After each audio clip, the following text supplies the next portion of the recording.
Hey, good afternoon, Michigan, New Hampshire, and all the surrounding areas. Unfortunately, we had a last-minute cancellation for a show, but we do have a gorgeous blonde here. Natural Thank you. blonde, right? Yes. Yeah. You know, Lady Claro doesn't know, right? And I like your glasses. We have Bridgette Morris. Yep. Okay, and she and I got it in, and things work out right around 5 o'clock. Gary Hopper is going to be coming in, and who knows what we're going to be talking about. And he and I have a lot of the same views politically, and however, we're not going to talk disparagingly. I used a big word. You did. And I guess any other person or else any other one he comes in or not, because I don't think that's what this show should be about. And we're going to talk about politics, and we're going to talk about positively about politics, and how can we move forward without slamming a Democrat or a liberal. I do enough of that on Facebook, you know. But on this show, and I've invited other people to come on the show if they disagree with us, because, you know, this is what we're all about. Right. You don't have to like me, you don't have whatever, but I don't care. But the thing is, you know, if you're going to talk about someone, make sure you can back up what you're saying. You agree with that? Yep. It's all about the discussion. Yeah, that's what it is. If you can't prove it, then don't talk to me about it, because I'm not going to be responsible for any calling. Nor could she have? Could she put the mic closer to her or sit closer to the mic? Yeah, pull it closer. Thank you. She's getting to learn my ways. Thank you so much. Yeah. We have a great cameraman. Probably we might even have some history in Manchester. I'm not sure yet, you know. And we actually had a very good show last week. You know, here's a gentleman who was ready to go all around the state, and he won the award for the Hall of Fame in New Hampshire. The country and Western gave an award, which I thought was pretty cool. Mm-hmm. And he had, I got to tell you, Bridget, he had one of the most upbeat feelings. Don't you think he was very encouraging, Paul? Absolutely. You know, here's a guy in a wheelchair, weighs, you know, because of his sickness. Still had that smile, still had everything going, you know. Most people would, poor me, you know, I can't do it. And I've had another guy come in that has MS, and he refused to let that control him. Right. So a lot of these people, so folks, when you're down and out and you feel the poor me's, look around you. Look around you. I've had to learn the hard way, you know, and isn't poor me. Okay. SHIT happens, right? Yep. You've been there. Oh, yes. And you've been on the pity pot. Mm-hmm. We all have. Actually, I had a person tell me there's no such thing as a word, pity pot. No, you're right. It's not in the dictionary. It's something that I made up. But it's still, you know, it's a big pot full of boo-hoo-hoos. Yep. Know? And like that, you know. And one of the things I'm looking at is that we can better ourselves if we want to. Right. And there are organizations out there that will help us. You know, I didn't say you got a big yard sale coming up in Pepperell. Oh no, that's one of my favorite days. Yeah. Is the townwide yard sale, but that was May 5th. Oh, it's all over? It's all over. Yeah. Oh, I thought it was June 4th. No, June 2nd we're having a fair at Infinite Journey in Hampstead. Okay, so why are these people wanting to come on my show? Oh, that's the Pepperell 4th of July. Okay, I'm confused. The Pepperell 4th of July puts on the 4th of July celebration and parade. So it's the parade and the fireworks. And we're try to raise money all year long to For have some the reason event. I thought you put down a yard sale or something. No, the yard sale is done by the Parks and Recreation. Oh, I apologize. And it's to go towards scholarship. That is an amazing event also. So what you do for the yard sale, which makes it even, in my opinion, makes it fun, especially for people who are not familiar with Purple, is they sell maps. And at every house, it tells you what they have for the yard sale. So this house may have yard furniture and kids' toys, and this house may be moving, so they're getting rid of everything. Oh, so you don't have a big yard, a big lawn for it? They do have some things that are on the town field. Yeah. You know, like people who are emptying storage containers, realtors, a lot of different people will bring some stuff up there. But, you know, I mean, usually it's so much stuff that you don't want to move it. So you have the map, and New London, New Hampshire, for the last 50 years or longer than I can remember, they always had the world's largest yard sale. Really? They have this great big, for the New London Hospital Auxiliary, they would have the big fireworks and Yep. all that, and they would have one of the biggest yard sales with tents and all that. And you could get a lot of stuff back in them days, so I have it back there in many years. Yeah. You know. But, it's really cool. Here we go. There, this is something to talk about. Good. It's really cool when you get committee people or people from your town, and all formulate to work towards the betterment of the town. Not when we're going to have the Caribbean days or we're going to have the other days. It's everybody uniting, and the color doesn't matter of the skin. Am I right? So I would like to see more activities like that. Like in Manchester, I'd like to see having like a big yard sale. I live across the park, as you know.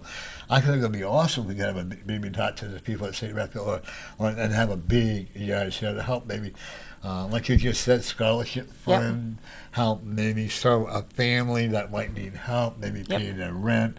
I think that would be cool. Well, one of the things that we had a couple of the kids get together. I also volunteer at our local food pantry. And what the girls did was they sold their toys for the Patch Outreach, which is our food pantry, which we are currently in one of our school buildings, which we have to move. So we had bought one of the doctor's offices that had moved out. And the girls raised, I believe it was $158. Isn't that something? Yeah. When young kids get into it. Yeah.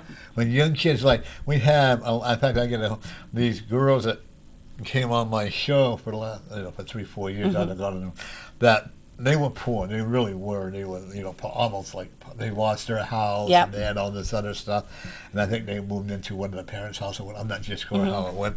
But instead of thinking about themselves and feeling sorry for themselves, they went and had a haunted trail down in Plasto, I think it was, in Pelham Plasto.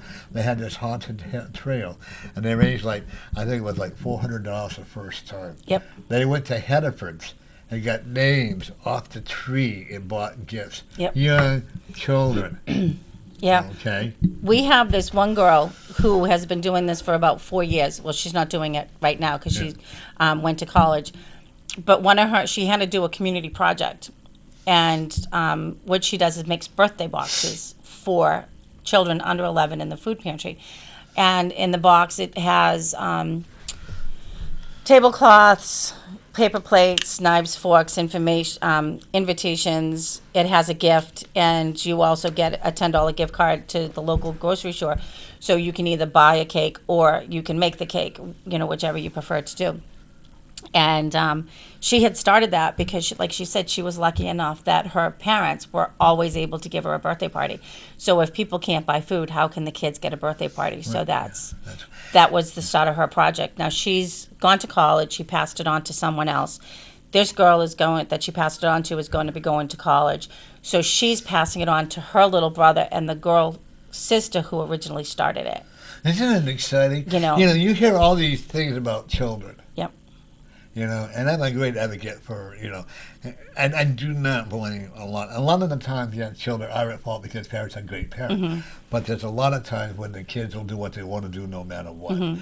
I always remember this one incident when this young man, could have been more than 4 or 5, and he was kicking the heck out of his mother. And I said, why are you allowing this? She says, well, if I do anything or say anything to him, my husband will beat me. And I said, then why are you with him? I don't understand this. But they were from another country, and so this is acceptable because it was an older young man. And I go, wow, I couldn't handle it. I had to walk away. You know?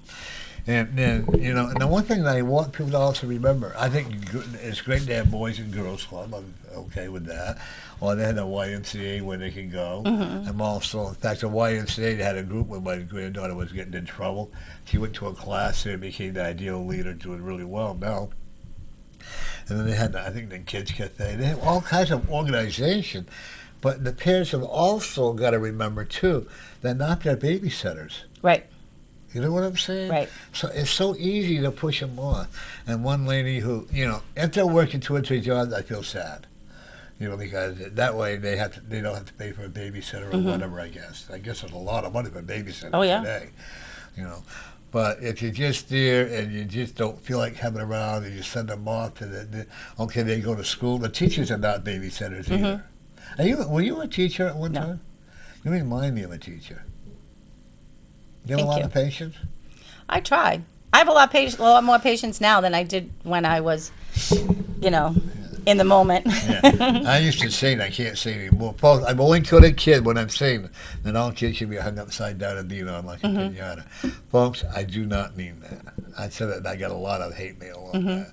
Not you think the kids are better enough, but I mean, I think it's more neglectful by sending the kids that you're going to be staying at home doing, neglecting the children and letting the government raise it. That's primarily what you're doing. Yeah. While you're sending the boys' club and girls' club, the way you're teaching. And, like now they have, now they have lunchtime and dinner time at night. At lunch they pass out from the Southern New Hampshire services. They get lunches.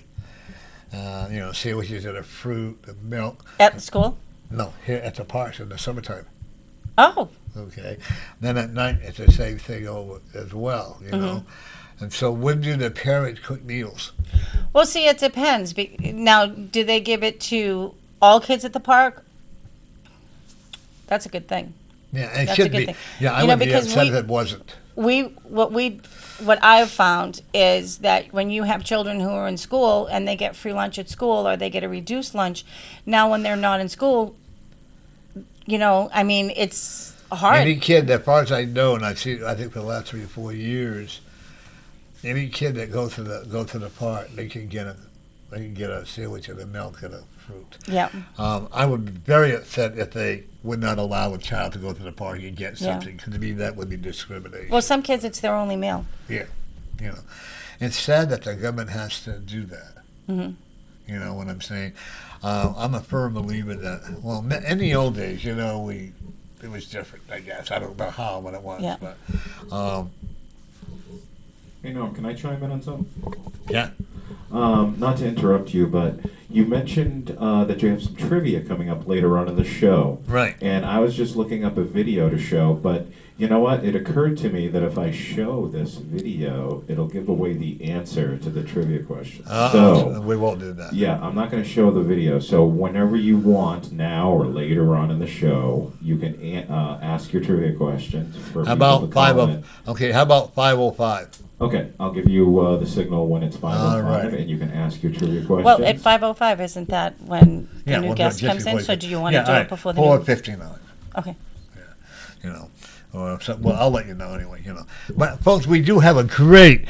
What do you think? Think it's a good trivia question, Paul? Yeah, it's a good trivia question. Yeah. And after the answer is revealed, then I'll play the video. Okay. All right? That's cool. See, don't we have a great cameraman? Yeah. And we should give him 4 stars, Maybe we'll give him a gift card. But anyway, we're very fortunate to have the cameraman that we have here. His name is Paul Cormier.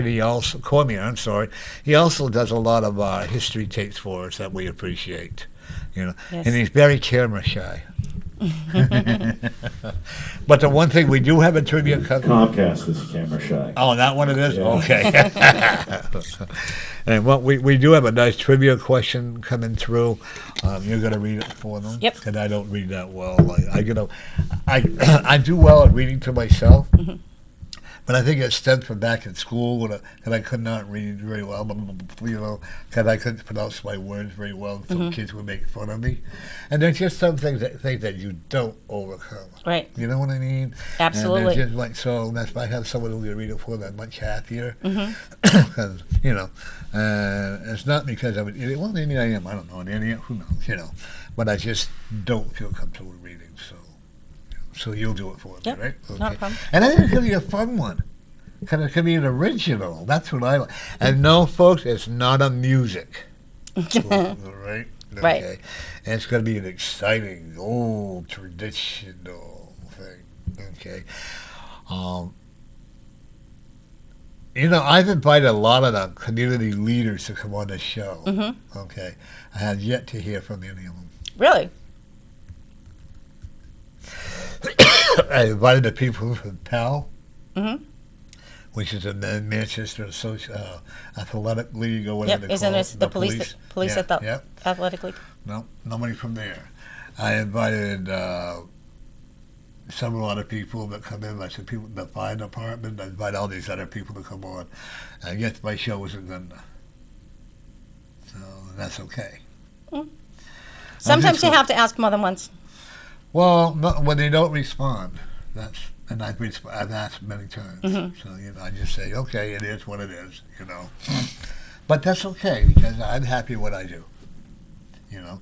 And Bridgette, tell the audience a little bit about you and what you like doing besides chasing your husband down. She's actually, ladies and gentlemen, the what's that famous movie from she hashed up her mother or her father or what like that. Lizzie Borden? There you go. She's actually in reincarnated of a Lizzie Borden, but we won't tell anybody. See how I'm on my... I could think of better people I'd want to be reincarnated. But she claims she was innocent, right? Yeah. We never know. Nobody never knows the whole truth. Yep. And you are? My name is Bridgette Morris, and I am, I don't know, there's a lot of things that I do. I'm involved, well, one of the things that I do want to talk about is I am involved in a nonprofit organization which is called My Father's House, which is in North Chelmsford, Massachusetts. And what we do is it's a parenting program for girls 13 to 21, pregnant and up to 2 children. And they come in and it's a parenting program, so we help them, we guide the girls into, they have to stay in school. They have to either have their high school diploma or a GED or an equivalent.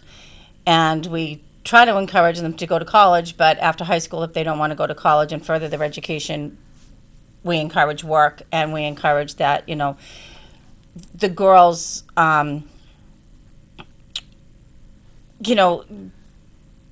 get their driver's license. They have to get they have to get their permit. They have to get their driver's license. So there's guidelines that they have to do, and they have to take classes, which are offered, to help them raise the children and be on their own. That's cool. Some kids they don't know how to balance a checkbook. Right, yeah. Oh. They don't know how to make a meal plan. They don't know how to make a shopping list. They don't, there's a lot of basic needs that they don't know. Do you help them get your GED if they don't have one? We'll point them in a direction to get their GED, but we won't do it for them. The girls have to do it themselves because they have to study. I realize right, that. but they have to be proactive too. Like we'll tell them that you need to call. Oh, you make them do it on their own. Yes. That's awesome. Instead of you doing it for them. Yes. I think that's a lot better than sitting back and my social worker or my case manager will do it. Yeah. No, they have to make their own appointments. They have to make their own phone calls. They have to make We'll show them how to do it, but they have to do it. Isn't that a lot better than sitting there doing it for them? Well, if we do it for them, then when they're out of the program, how do they? That's what I'm saying. Yeah. Well, if anytime you need to have a fundraiser, let me know. Well, we actually are having a fundraiser, which we have a walk, which is done in Lowell, Massachusetts, and it's around the boulevard. And I want to say it's June 9th. Well, if you ever want to do I wasn't planning on talking about it today, so I don't have. I think it's great. I think it's great. I think people should need to know that. Right. I think it's maybe it's are you the only organization that is your area the only one that has that type of organization, or is it nationwide, or is it just Well, that area? there's plenty of places that do take the girls. I want to say that ours is the best. It's a Christian ministry, so we encourage the girls to have some form of faith, that they go to. Just doing second readings that would be out of the question. Yeah. But if anybody wants to participate in the walk or they want to donate to, keep me posted, and they'll donate to them. Yeah, because we accept money from the state and the government, but we're not state or government run. We're not 100% funded. I see. so that we can have a lot of our own roles. I mean, they have guidelines for us. So how did you get involved in it? How did I get involved in it? Besides having 10 kids. Well, what happened is I was on the bereavement committee, the bereavement ministry at my church. So what we would do is we would help people who had lost a loved one plan their funeral mass, and one of the girls on the ministry had lost her son unexpectedly. He was 35 years old and he had a heart attack. So as I was planning on going to the services anyways, I decided that I would go a little early in case she needed somebody, in case she forgot somebody, to help her out with. And I was talking to my pastor and I said, I need a job. And he said, I have faith you'll find something. I said, no, I need a job that pays. I don't want to volunteer. I need a job that pays. So I went and opened the bulletin, and there it was, help wanted ad. So you get paid for doing this? I get paid for doing this. Yeah, this is one of the things that I get paid for. But the thing is, you enjoy doing it. I do, because one of the things that I do, and like I said, it was a help wanted ad, so it was like, talk about getting hit in the face with a board. If I didn't make that phone call, it was my fault. And what I do is, because I work on weekends, I have a lot more flexibility that I can take the girls out on adventures. I love to do things that are free, and I love to do things that I'm going to get an education. If one of them girls would want to come and talk about how that program helped them, let me know and we'll book them in. Okay. Okay, because I think, there again, I like to see results. Yep. You know what I mean? We can talk about it, but if I could actually have someone that would actually come, or maybe two, that would actually come and talk about their experience. Maybe you see, you also have male people come in too, or they're just female? They're females. Our home is strictly for girls. That's prejudiced. Well, guys don't get pregnant. Yeah, but guys need to help learn to accept responsibility. They do need to learn. They need to learn to accept the responsibility. We're an abstinence-based house, so there's no. We encourage the girls: no sex, no smoking, no drugs, no alcohol. Well, it's all about the children. That's what I think that maybe we should have. Yeah, like that it's all about the children. See, one of the things that I have a problem with every organization like this, okay, is that men are always left out. Right. Okay, they really are. They have, like at the YW, they have all kinds of classes for, like they have Inc. Incorporated, which is only for women. But yet the women now can join Boy Scouts. Right. But the men cannot join the Girl Scouts. Well, I mean, if the father of the child wants to get involved with the child, we encourage that. Yeah. We absolutely encourage, the unity and stuff like that. But the boys can't. We don't have a facility that the men can stay at. I actually see you getting one, though. You see us getting one? I'm looking at it. It's not in the same building. It could be a separate area. But there's some kind of a person who's going to date, because men need help, too. Absolutely. Okay, I'm seeing a lot of stuff. And I've noticed more and more across the street where I live that more and more men are becoming more active with their children. And I think that's come a long way. Right. Well, you can't say that men don't love their children. No, and they do. They do. And a lot of times women, and I'm not saying all women, don't mention, and I'm not saying all men are perfect, don't mention, but a lot of times the women will make excuses why the father of the children can't see their children. Absolutely. Absolutely. I have a very dear friend of mine whom has spent a lot of money trying to get to see his children visitation, never missed a payment, never did all this and that. And the mother admitted that she was a drug addict, and the court still awarded her and took his rights away. Everything is at her discretion. Yep. And I'm sorry, that's wrong. And yet, and it could be a two-way street. I'm not saying that, there are men who don't deserve to see their children. Well, as you and I were talking about a few minutes ago, you raised your son. Yep. There are a lot of men who have raised their children. Yeah, and I think we do a pretty good job. Yep. And honestly, I never knew how hard it was until I became a single parent. Do I have regrets for it? No. There were times when he and I would lost everything because of my alcoholism, but yet we stayed close together. Right. There were times when I didn't know what we were going to do, but yet we stayed close. I am so blessed that having my son and my daughter-in-law and my granddaughter, every time I look at it, I hear all these people, oh, I can't wait for my child to grow up. This one woman I know, her daughter turned 18 years old. At 12:01, she threw her out. And I can't handle stuff like that. Don't you appreciate your kids? Yes. You don't want them to not be in your life, right? No. And you would be lost, you know? Sometimes they tell me that I need to back away. Oh, my son does that to me once in a while. Yeah. You know, but I think helping family is so important. And I don't like it when I see the court TV shows where the mother's suing the son, and the son is suing the mother, or families suing each other. I'm sorry. If you do that, then you know that you have made the money more important than your family. Right. If I did that with my son, boy, oh boy, you know, and I would never think of it. I don't think you would either. No, it's the bond. You know, it's difficult. You know, It's called universal unconditional love. Yeah. Okay. I was talking to a woman over the weekend who had asked if there was anywhere I knew that her son's girlfriend could find help.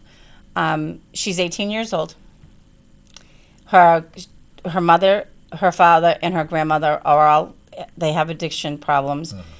And she was given to her grandfather, who is saying that she's now 18 and she needs to move on. But, you know, she doesn't know what to do. And she was looking for a program similar to the one that I'm involved in, you know, for her daughter. But we can't take her because she doesn't meet the criteria. But there's not a lot of places that you know, and that's the she whole meets thing. the criteria. Isn't that heartbreaking? Yes. You know, you have the women, they have a home for women here and there, Chester, to help them, but not if they don't have family or something. Right.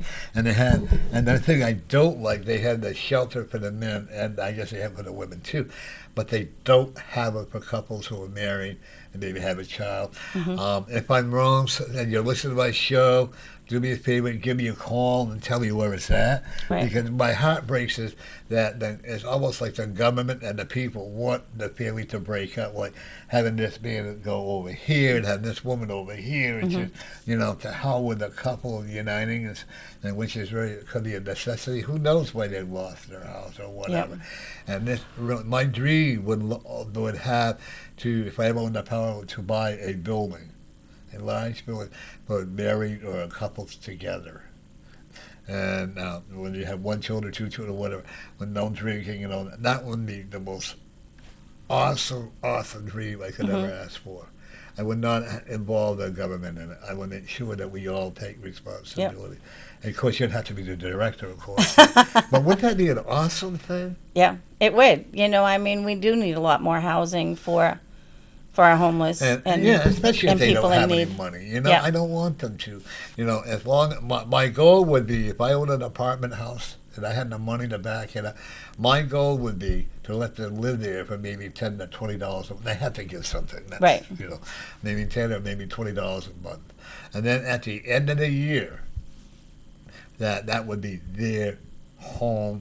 That would be like a condo, but they would be responsible. I would keep it maintained, but they would have to be responsible for cleaning, no smoking, no smoking cigarettes at all in the house or in the hallway, and no alcohol.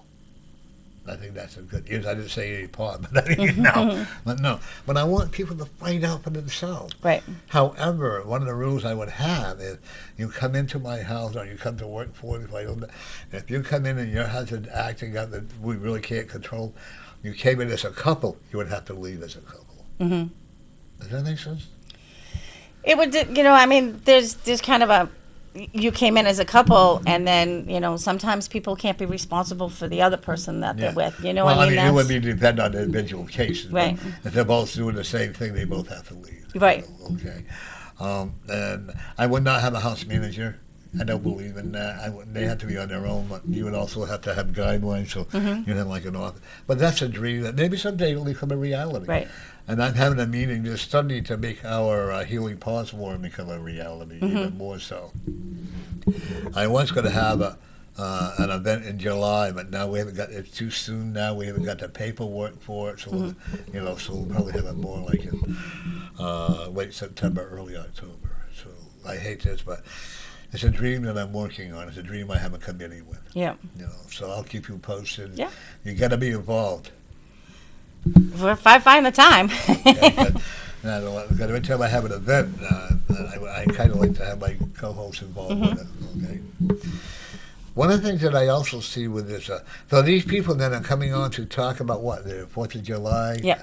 Okay, I'm confused now. Yeah, well, the Pepperell 4th of July is 100% funded by people. It's 100% funded by people. So what we do is we do fundraisers all year long. It's 4th of July, as soon as that event ends, we start fundraising again. So like we're having a motorcycle run, we have a couple of nights where we have bands come in. We're doing an event, I think it's June 2nd, which is all bands. So it's raising money. Now, if I upset that lady about inviting her on and I couldn't have you on sooner, I apologize. No, that's fine. You know, I mean, I called her today because we had a cancellation for the guest, and she was working and couldn't make it. An incoming call? Mm-hmm. Okay. I'll take the calls. Okay. Yep, and then he'll let us know. Yeah. She was working and couldn't make it. It was too soon. So, you know, I mean, like I said, we have the motorcycle run. I think it's on May 19th. We have a local band, Eastwood Peak, which is going to be playing for us, and they're really good. And then we have a battle of the bands, and we have Mary on line 1. Hello, Mary. Hi, Mary. Hi, how you doing? Mary, I owe you an apology. My phone was down when you called. Oh, did it? Yeah. And everything, I don't know why, I had to go get a new phone. Everything dropped. Oh, boy. So I apologize. That happened to me about a year and a half ago. That's why I end up what I got now. Right. It's very frustrating, isn't it? Hey. It is, let me tell you. Yeah. It Blake's, sure is. yeah, okay, we're having a meeting at Blake's this coming Sunday at 3 p.m. Yeah, I won't make it back. I won't make it tomorrow to my show either. No. Yeah. Yeah, because I had surgery, you know. And I thought I had 2 hernias, but you did all 3. Oh, wow. So how you feeling? 3 hernias? Very, very sore. I got a hard bet. time walking, getting up and getting down. And right now I have a walker and a cane to walk with. Well, don't give up on It hurts yourself. so bad. Yeah. Yeah, don't give up on yourself. We'll be sending you support. You know, if there's anything we can do, please call me either by house phone or whatever. If you need something. Yeah. You know. Yeah, because it hurts. Oh, my God. The pain is unreal. Did they have you on any kind of medication? Yeah, I am. Oh, good. You know. Yeah. So you. So I hope next week I'll be on. I hope with everything, you know, calming down and everything, I hope next week I'll be on my show. Oh, that's good. You kind of miss it, huh? Yeah. Yeah, I do. I really do. Yeah. You know. I do. So how'd you like the show last week? It was excellent, Norm. Wasn't it? It was excellent. I thought you had some good shows, but I thought last week was one of the best. And so I agree with you. I think it was probably one of the top shows. And then, of course, I have a good co-host here sitting with me now, so it's going to be better. You know, we can do nothing but go up, right? You know, if you ever want him to, I will have you. I'll have him Facebook you, and you can talk to him. Okay. Okay. Sounds good. Yeah. If you go to Dick Wynn Senior on Facebook, you'll get him, and you can talk to him that way. All righty. Sounds good. Okay. Mary, you get well and be good. And we're going to be bringing up a question very shortly. I think you'll be interested. It's in your era and my era. Oh, great. I'll be listening. Okay. Thank you. Get well soon. We miss having you around. We got a cook-up coming up pretty soon. I know. Yeah. I'll Okay. catch you guys later. Yeah. Okay. Feel better. Bye-bye. Bye-bye. She sounds bad. Yeah, you can hear it in her voice. that. You can hear it in her voice. Yeah. I bought you know what? I like going to these thrift stores. Do you like it? Oh, I'm a fanatic for them. I bought a bread maker for $5. Really? It has never been used. Hold on, Norm. I have a trivia question for you, pal. Okay. What year do you think Cinderella came out in the movie theater? 1950. Ooh, very good. And that's your era? Yep. Did it? Because I was thinking 56. Hold on, I thought you were 39. Yeah, 35, 35. Well, you know, I may be 72. I may be 72. My heart is 35. Okay. Yeah, see. I got that wrong. I'm sorry. Yeah, and I have a 45-year-old son. I had a guy that actually believed me. How do you have a 45-year-old son? I go, Immaculate Mary. You know, and stuff. And, you know, one thing I found out with this show, I've met a lot of interesting people. Mm-hmm. I really have. And I love the show. I hope you will feel the same way. You know? And one of my favorite things is meeting new people. Yeah, and I believe me, I need a lot of them, you know. And then I love doing the readings that I do. I love meeting people. I love going to the stores. My daughter doesn't even pay attention to me anymore. I'll go to the supermarket right down here, and I'll be talking to somebody, or I might say, how you doing? And he's saying hi, and I'll say, do you have a moment, please? I'll tell them who I am. I give them a card, and some will take it and some won't. You know, I don't have the right to push it on them, but it's so much fun when you go and you talk to, like yesterday, I think it was yesterday, I said, I'm so sorry to hear about your loss of your mother. And she said, but that was a long time ago. I said, I know, but you're still grieving. And I said, I want you to know that she's very happy. There's a lot of purple flowers around her. She said, oh, my mother loved the lilacs. You know, and we talk, and then we go on our merry ways, you know. But this is what I love. I love doing what I do. And like you enjoy volunteering. You enjoy helping other people, you know. And even if you do smack them in the head, but I won't tell anybody, you know. But isn't it fun? Yes. And I have a feeling our cameraman enjoys what he does, too. You know. I'm sure he does. He does. You know, he's always so, he's very energetic for us, and that's what I like, you know. I cannot handle when people like, when we go to, like the supermarkets, and they don't, you know, I say, can you just say, hi, how are you, or just have a little smile. They really upset because in the old days, you had to smile. Yep. You know, if you didn't, you were gone, you know. Yeah. And maybe I'm too old-fashioned in that respect. A smile can make a big difference. And when I walk down the street, I love saying, hi, how are you, to the people. And if they're, I'll say, oh, I'm sorry, you're having a bad day. Lori felt that very insulting. I didn't mean it to be, you know. I just want to be friends with everybody. And I have never, ever found anybody I don't like. Have you? I would say probably two people. And that what you don't like them, or you don't like their actions. Their actions. Yeah, see, that's the difference. I can't say I don't. That's a lot of people I don't like their actions. Like I would never tolerate a child molester. I don't. I don't. But you know, even them, there's something good about them. I don't know what it is yet. Right. But you know, but everybody, even a murderer, you know, or whatever.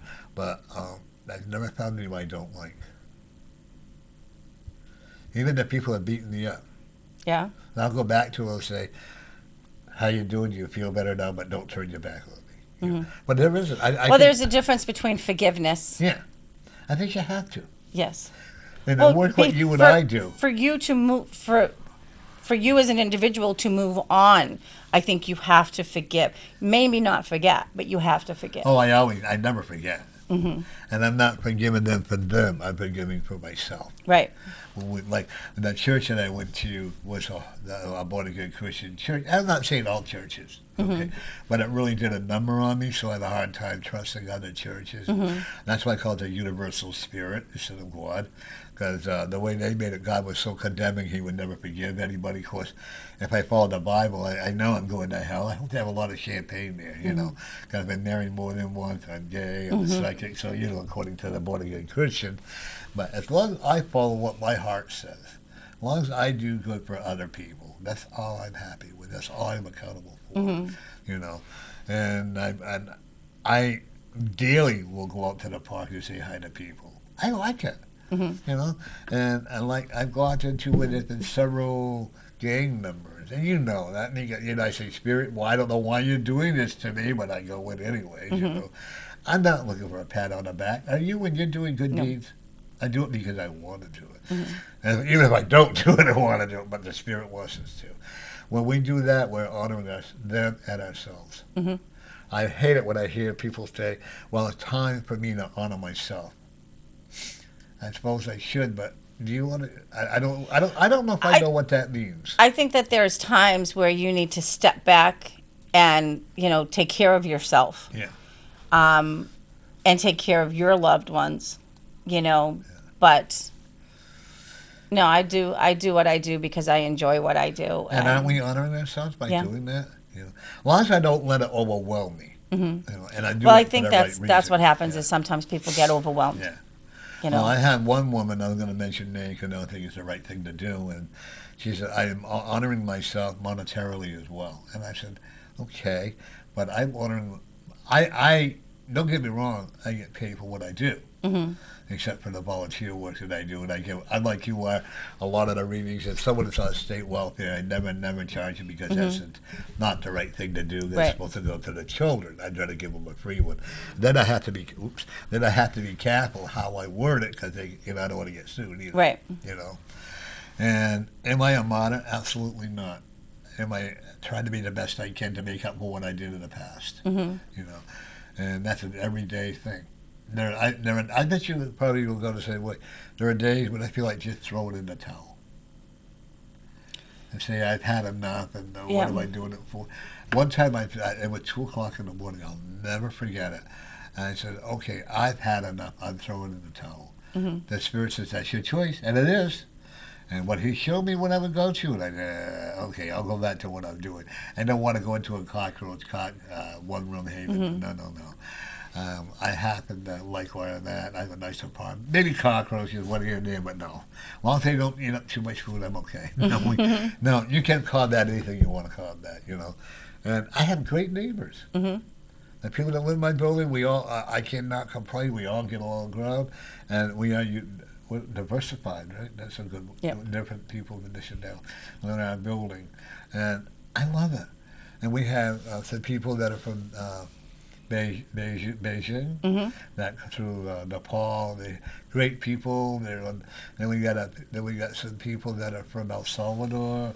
We got people that are from Massachusetts or whatever. Well, those people from Massachusetts have a tendency to be kind of crazy. Well, gotta watch out for us. Yeah. Well, I don't know. Actually, his father's from Africa, but you know what I mean. Yeah. And so we can't judge him. Okay, folks, we are going to do the question. Actually, it's 2 questions. Two questions. You got to get them all right. The first question is, what was the magic 3 words used by the fairy godmother in Disney's Cinderella? Original. The original Cinderella. Right, I forgot to put that in, yeah. Okay. Well, this one says, who was the original voice of the fairy godmother? Yeah. Because I'm sure even in the remakes they used the same. You're talking about the 1950 Cinderella, right? Right. Yeah. Correct. The 1950 Cinderella. That's Disney's Cinderella. Right. Who was the original voice of the fairy godmother in the 1950 Disney Cinderella? And what were the 3 magic words used by the fairy godmother in the 1950s Disney Cinderella? My son gave me that. And tell them what they win, Norm. They will win a free 10-minute reading from me on the air. Today. And that is today. Yes. Or if they want to come in, like next week, you can get a 10 reading, but they have to let us know. But I will be very happy to give you a free 10-minute reading. And folks are very expensive. And the number is 640-3091. Hey, she read, folks. I did. Give us a call. Again, that number. Yeah, I know there's somebody that knows about it. I bet you there's some people going on the internet now or whatever. Yeah. But give us a call if you are listening and let us know, Cause that's I didn't know the answer to the questions. No, I had my son gave me that. He looked it up for me. And Did he? Yeah. So, because I didn't know either. Now, does he like Disney movies? Yeah. He likes the old movies too. Yeah. But he also likes Chuck Norris and Sylvester Stallone and all that. Because he's a karate. The old movies, the old Sylvester Stallone movies, and Rambo. Yeah. I like the first Rambo. Oh yeah, I like one part of it, and when he's crossing the bridge. And when he's originally coming into right, yeah. No, I like that part. And after that, what's on, but I love old family movies. Yep. Like, what's the one, Heidi? Mm-hmm. I like that one. And, oh, heck. The Sound of Music? Yeah, I love that one. Have you ever seen the original play? No. Oh, nothing. The actors actually came to London to the Soviet College, Soviet College, and then the original actors. So I was so excited. I was so entranced by watching them. Mm-hmm. Okay, the Sound of Music, and then I was also entranced with the Fiddler on the Roof. I've never seen that. Oh, if you ever get a chance, the movie's okay, but if you get a chance to see the play, that's a lot better. I love plays, I do have to say. I don't go to them as often as I would like to, but I do love a...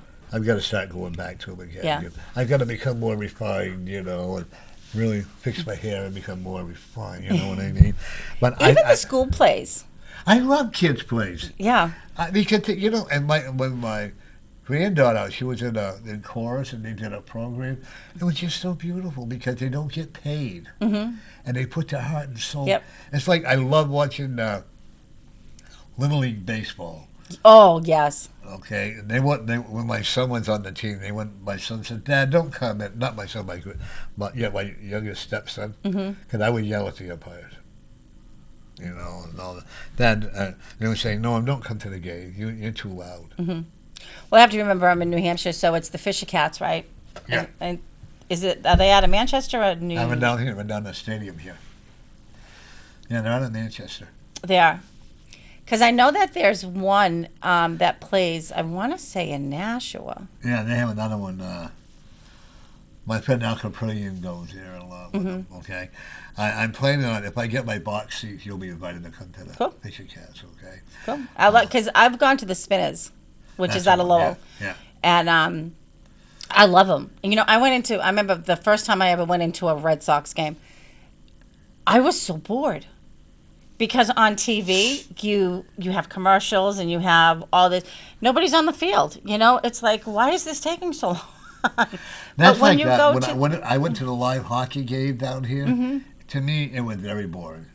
Hockey? Oh, I love hockey. Yeah, but there's no fights. I don't think they fight anymore. No, it's all just skating back and forth. I almost fell asleep. I like the old days with Phil... Bobby Orr? Bobby Orr. And Phil Esposito? Yeah. Those when they actually got into real heavy fist fights. They do it once in a while, Yeah. Because we'll go to UMass Lowell to see the Riverhawks. Yeah. I think they may have changed their name because they went up to the division. But, yeah, I love college sports. When we see the Lowell Spinners, the games just fly. Yeah. A friend of mine does I think that's a spinner. She's one of the people that prepares the meals for the spinners, for the team. Yeah. Okay. And like that. But I am a person that I've been thinking about doing a lot, trying to get some controversy going here. Not that I would ever do that. I think they should eliminate Pee-wee hockey. I think they should eliminate Pee-wee football. Why? Because if you read statistics, they're seeing the brain damage that's coming out of the kids. Yep. Okay. And I don't. And I also feel that that people like that. If you don't have a certain amount of, not everybody qualifies. If you're like, they were like football. The junior league football. I know a couple of players that went to join the team, but for some reason they didn't qualify because they were not in a social setting. Every sport in this country, I believe in Manchester, you have to be of a certain social setting. And I hope I'm wrong. Because a friend of mine and I donated some money to a certain sports team, and I went two people. One girl applied for the cheerleading, and then she was rejected because the social setting was that with a higher level. That's like when in high school. I don't think there should be cheerleaders because it's all of the upper class people. Were you a cheerleader? No. And either you fit in with them, and you got to have a certain body look, or you got to have a certain clickiness to be in there. I think it depends on the school. Because I know my son the school that he went to, they had males and now my son's 28. They had male and female. Oh, I was the first male cheerleader. Were you a cheerleader? Yeah.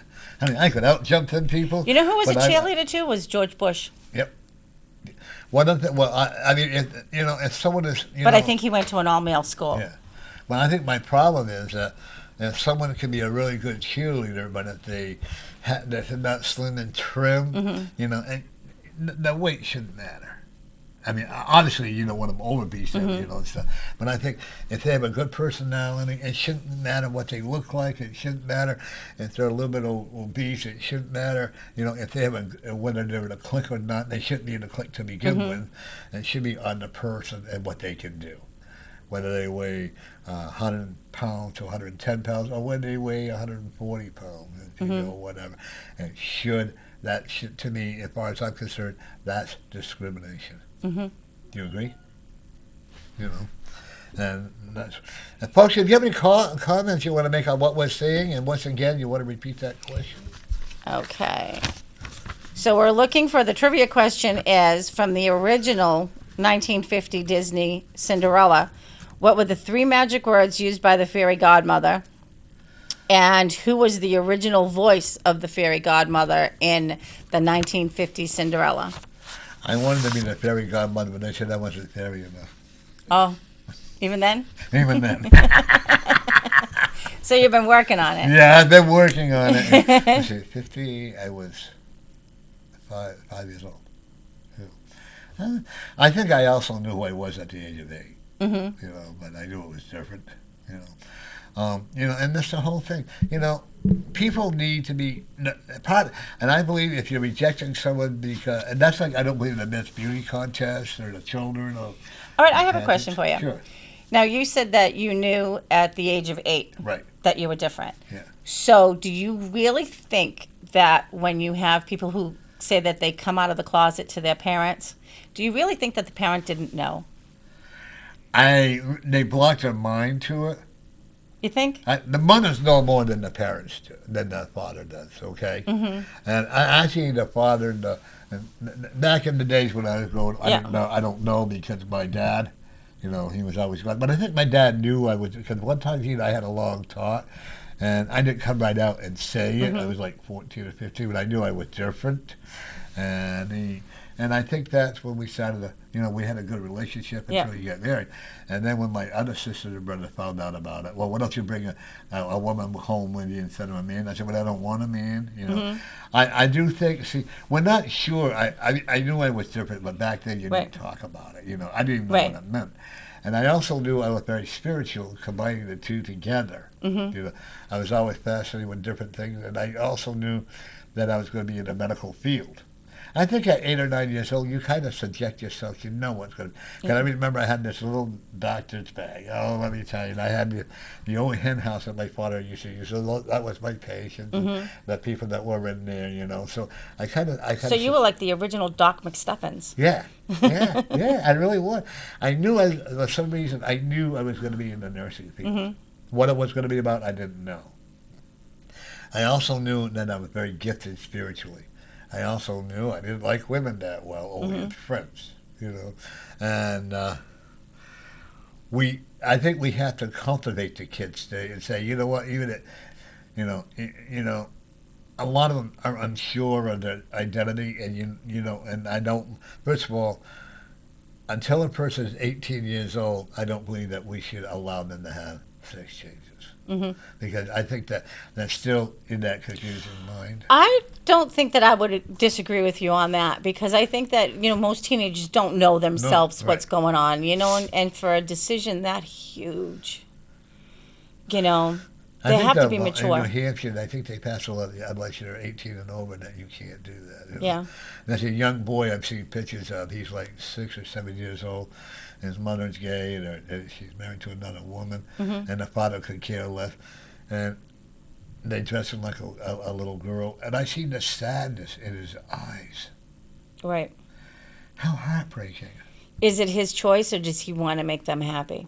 He's making them happy. Yeah. They're forcing something on him. That's like somebody forcing religion on you. you know. And that's like when the Catholic, you're baptized and you're all this and that. And that's fine, you know, if you want to be, but is it our choice of who we want to be and who we don't want to be? Isn't that what freedom of speech is all about? Freedom, like, You have to make your own decisions, Yeah. you know, and I mean, forcing a child, but, you know, I mean, like with my kids, I think that, and my kids are older and they're more, you know, it's not like the 50s and the 60s Right. and the 70s where, you know, people didn't know what it meant to be gay, you know, that I just have the feeling that I would know. yeah. 'Cause I You do know. know- I mean, you know I- you're different. Yeah. Okay. I mean, I know, like if my kids lied to me, I know. Yeah. You Well, know? you suspect that they could be different because I talked Yeah. to a lot of the children and that. I mean, when I came out of the closet, so to speak, then I went back in again because you wait for the state. Back then, you didn't. Right. I forgot I had curlers in my hair and a pair of slippers on. My makeup looked like a mess because I'd been to a party the night before, and there's like four of us all standing there talking. You want to see the people that drove by looking at it, you know? And then I said, you know what? And I also wanted a child. I got married for the wrong reasons.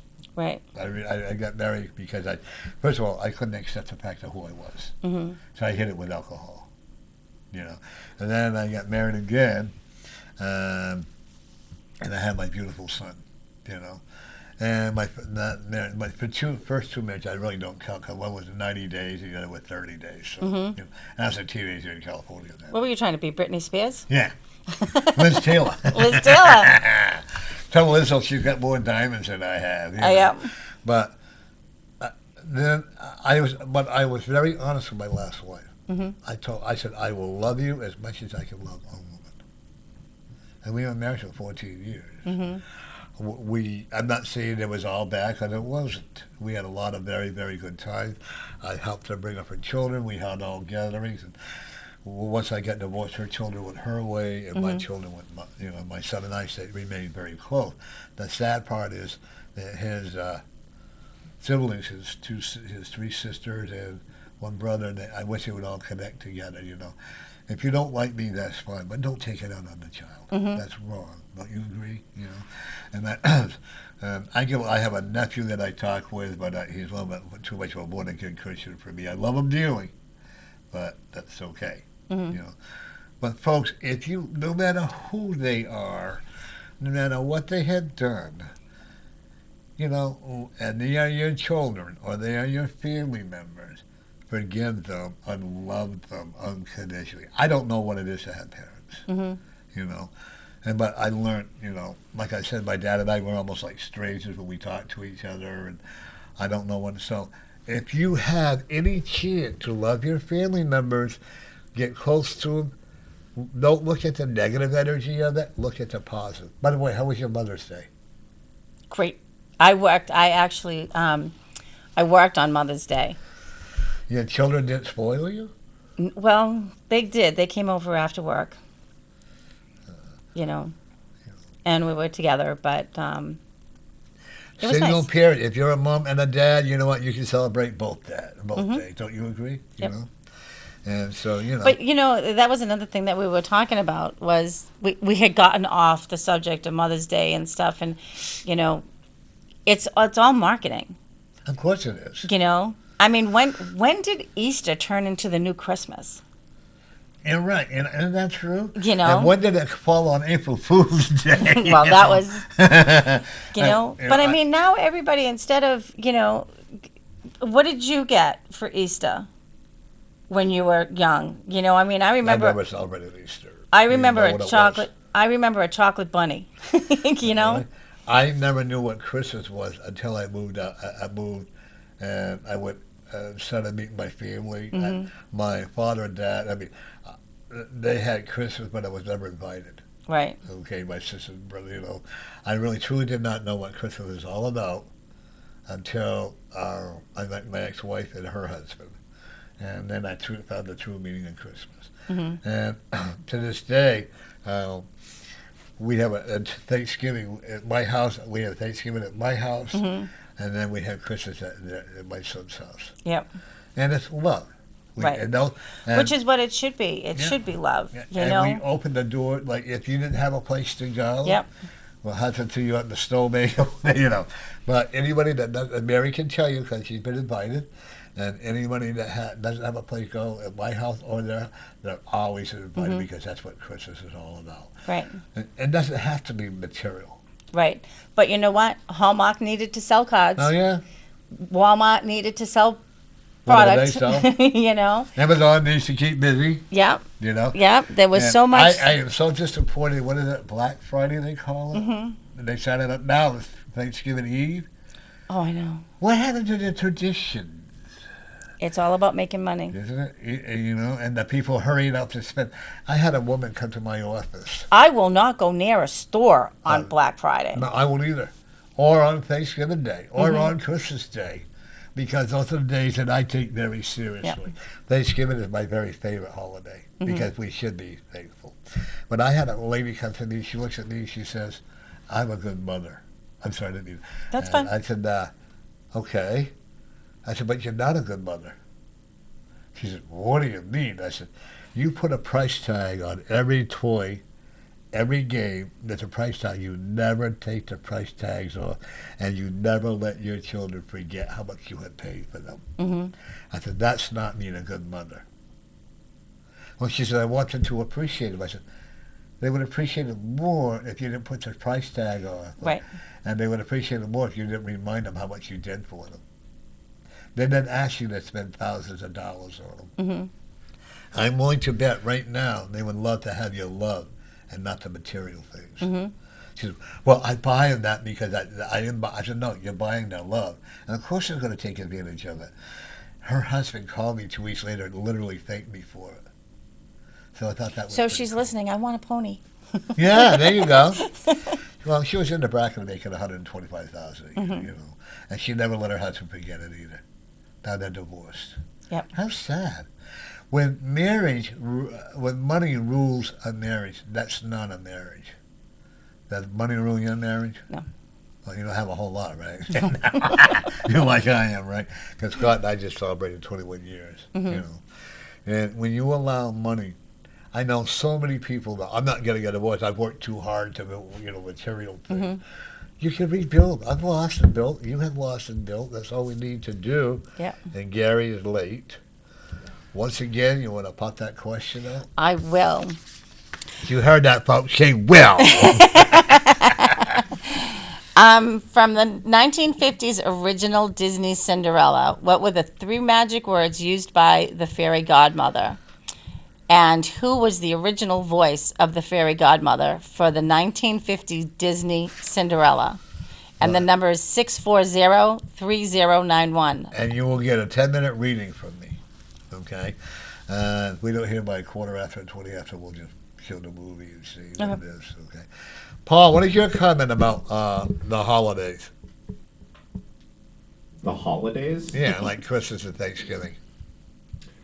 Well, first of all, I love the holidays. I always have. I don't let people who walk around saying happy holidays, but that's never bothered me. There's a song by Andy Williams called Happy Holidays that was written over 50 years ago. So I don't know why people are uptight when people walk around saying happy holidays. It's a beautiful thing to say to one another. Yeah. I as far as showing price tags on gifts, I think that's ridiculous. Yeah. It's a time of giving. I don't let commercialization bother me. When people get uptight about commercialization, I can see where they're probably coming from, but there's no reason to let that bother you. You're your own person, so if Christmas is something you love, just keep on loving it.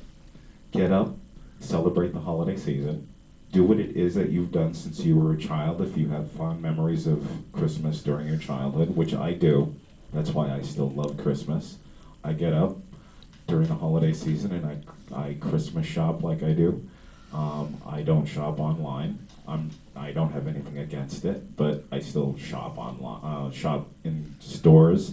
I listen to Christmas music like I always did, and I spend Christmas with my family like I always did. So I love the holidays, and I don't let commercialism or today and the fast-paced society and Black Friday and Christmas shopping on Thursday, on Thanksgiving, and all of that bother me. Does it bother me? I don't go shopping on Thanksgiving. I think stuff like that is ridiculous, but I don't let it ruin my holidays. So I love Christmas and the holidays, but I don't let today's society ruin it for me. And I agree with you. I don't either. Out of respect for what I believe in, I don't do the Black Thursday. And I don't on Friday, and I don't do the. I don't celebrate New Year's Eve like I used to. Oh, are you kidding? After I had kids, I had to stop going out. I have to set the timer for me to wake up for midnight. I cannot watch it since Dick Clark is no more on there. I cannot watch it. Well, every year for the past 7 years, I put out a celebrity deaths video at 9 p.m. on New Year's Eve. Yeah. And that has gotten huge views for the past 7 years. People expect it. And that's awesome. I love doing that. And this past year, you've actually shown it here on your show. Oh, okay. At the beginning of this past year in January, you showed it the last 15 minutes. It was it's a 15-minute video of all the celebrities that passed away. Oh, yeah. Let's do that again next time, okay? Yeah. Sure. We did that in 2016 and Celebrity Deaths 2016 at the beginning of last year, and we did it again this year at the beginning of 2018 for the celebrities who passed away in 2017. And that's our tradition. And I think that's awesome. Scott, want to grab a picture of him standing behind the mic there? Sure. Okay. And folks, that is our cameraman, who is very has a lot on the ball, and he speaks from the heart, you can tell. Yep. And he has a very spiritual way about him. I don't know where our other guest is coming in. They should be coming in, I assume, shortly. I'll send Gary in when he gets in. Okay. What time is it? 5 after 5. Okay. Traffic. Could be coming in from Concord, Unless they got a pressing thing on that, because he's a state rep, And then I got June 6th, I think it is, or it's on I'll have to look it up, June 4th or 6th. And we have my friend John Burke coming in. He's an NRA person, a gun person, like gun rights and people like that. What's his name? John Burke. And how old is he? Oh, I don't know. He went Older? Yeah, older. Okay. He's Because I know that there's a guy on Facebook, John Burke. That's the one. Well, he's like in his, I'd say, late 20s, early 30s. Oh, no, could be. No, he's like in his 50s. Yeah, because that's why I was like, wow, really? He actually went through and had a stomach bypass, and he looks terrific, okay? And he's eventually going to be around for Congress, okay? And he's very much an advocate for the people. He's very much into gun rights. He thinks everybody should have them. And I am too. One thing I think that people would, if they get their guns or whatever, that they should have a class on how to properly shoot a gun. Okay, because I was horrified when I found out. I went up to Andover, New Hampshire. I'm from that area, and when I found out, I was horrified to find out. I went and stopped for 2 minutes with my niece. She was quite intoxicated, shooting a gun off the porch. No. I had to leave. Alcohol and weapons don't mix. I said, I can't be here for this. And I haven't talked to her since. I just don't think, just because you live in the woods, doesn't mean there could be one person that could be walking by. Yep. And I just talked to a person that lives in Andover. Oh, one of my clients lives in Andover. And we were talking about the old days and how in Andover between New London and Franklin. Okay. On Route 4A. Route 4 running into the 4A. And they had this little corner store, and I'm talking long, like 52 years ago. Getting old. And this guy, he was working part-time in a store. He was a security guy for the college. And back in them days, and this guy went and robbed him and murdered him. And back in them days, there was no way to get a hold of the police right away and all that. So they found him 2 hours later, but the guy got away with it. Right. You know, and then they had a restaurant right next there. I want to eat out. I love food. You like to eat out? Yep. I like being waited on. You know? And I'm not going to complain about it. no, there's a place out in Merrimack. I met a couple yesterday, and they have a place called Kahuna's. Okay, and I'm going to. Oh look here! Oh well, here comes a Trouble Incorporated. Look at me. Oh my God, nightmare! Don't introduce him till I get back out there. Kitten up the tree. We have the Honorable. Not. He said don't. Introduce him right away. He said Oh. don't introduce him Oh, until he okay. gets. On my It's okay, go ahead. own. You have a headache today? As- That's not very nice, Norm. I never said I was nice. No. You and I have never ever said we were nice, have we not? No, that would be dishonest. That's right. Have you met my new co-host? No, I Bridgette have Morris? not. We have seen in Crossing. Okay, this is the Honorable. Wait a minute. He just The said, she said Honorable crossing like Gary this. Hawker. Top of the evening. Very to you. nice to meet you. Welcome to the show, Gary. Thank you for coming on at the last minute. Okay, so I did something sexist today. What's new? I know, right? Yeah. You know how they have, you know what mansplaining is, right? Right. Okay, right? If a girl says something about the car and you say, "Tsh, you got to have the tire pressure at this, why didn't you check the oil?" And they get indignant. So I needed some womansplaining today. Because the way they have stuff labeled at Walmart, I was looking for a prop, and it was, what was the thing? It was like a towel, but it said, what's in the other room too? What does it say? What's the word for a small towel? A throw towel? Right. A throw Yeah, thing? Yeah, whatever, yeah. So, Is this what you want? no, it's okay. I just didn't remember the name of it. That's a A throw blanket? throw blanket. Okay. Oh, okay. Thank you, Paul. That's a towel? Huh? Throw blanket. Okay. Okay. Bring your coffee forward so you don't spill it, please. Yes, dear. I didn't know you were that way. I know, right? So there's this thing that says throw blanket. Now, I'm a guy. I think a throw something is a projectile. It's something you hurt people with. But if it's a blanket, how come it's a contradiction? So I had to ask a woman that was just happened to be near me, what does this mean? She says, oh, it means a small towel, a small blanket.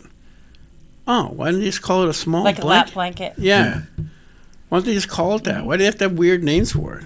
Because they want to be sexist. Well, why don't they have like in Walmart, you can call it a throw blanket or towel, whatever the heck it is. But down below it, for men, have like an explanation of what that actually means for the guys. Well, we probably still wouldn't understand that. Well, doesn't so- it have the size, the dimensions of the blanket? Yeah, but that's smaller print, and I'd have to read it. We It still just wouldn't makes it- understand that, you know? No, it wouldn't. No. But if it said, and for men down below, small blanket, I would say, oh, okay, that's what I want. I will not go into Walmart again. And I went to one in Bedford, Yeah. and I asked a lady for help. I'll be with you in a minute. 500 people waiting. Well, I'll be with you in a minute. No. Then I said, okay, could I have a turn, please? And this guy comes up to me, and he said, well, it's my turn. I've been waiting here quite a while. I said, okay. Then turned around, walked away. He followed me. And I can honestly say, Gary, I'm glad I don't drink anymore. Right. I'm glad you don't, You too, know, by the way. yeah, he would have he would have been laying on the floor, Right. and I would have probably been in handcuffs. And Again. I don't like handcuffs. They're No, too no, tight, and no. they hurt. Unless they're the fuzzy ones, you mean. Right. Right, And that's yeah, a different that's one, you different, know. but that's- And I looked at him. He called me every name in the book. So I called the headquarters. Well, and I actually This is went the guy home and I that called works him there in. or the customer? No, a customer. Okay. And I actually called the assistant manager.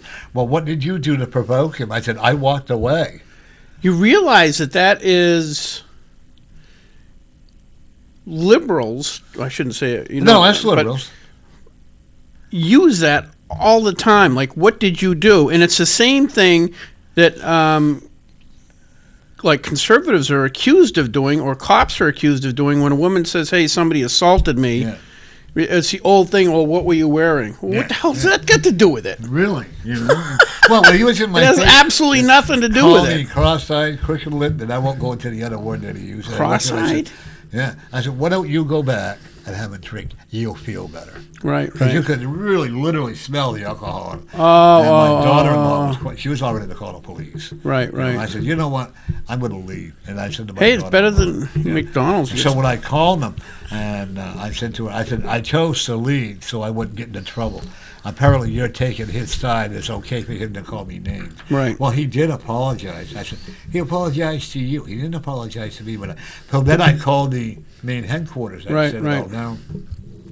I don't expect to get any kind of an answer. Yeah, I don't know. Every time I've gone to the one in Bedford, I've always had good luck. I had there's this guy, and I don't know how to describe it other than he's vertically challenged. He's always super. I don't know what his name is. I should know his name, but I don't remember anybody's name. It doesn't matter what they look like. Yeah. And he's just super freaking helpful every time I go. Well, there's one guy, he wears a ponytail. He's good. I mean, that was Oh, just over near the gun Hey, stuff. yeah. He's got like reddish. Yeah. Yeah, he's always very really good. Yeah. But it always takes that one incident. Yeah. At one time. And now I won't go. I'll just order online. It's a heck of a lot Right. easier. Then I don't get. And I know I have a temper too. So Right. Gary, what's happening exciting at the At State House? legislation at the State House? Have you guys legalized prostitution yet? No, thankfully. That is such a horrible thing. That is such a. There would be so many. I mean, there are already children being exploited and trafficked in New Hampshire. If that was legalized, that would go through the roof. Oh, I don't want to see children. I want to see like Yes, they have but in Nevada. I realize, but that's what would happen. Yeah. It would be a conduit to get more Yeah, kids. that's it. It's Yeah, horrible. Yeah. But when are you going to legalize marijuana? I don't know. 2024? Yeah.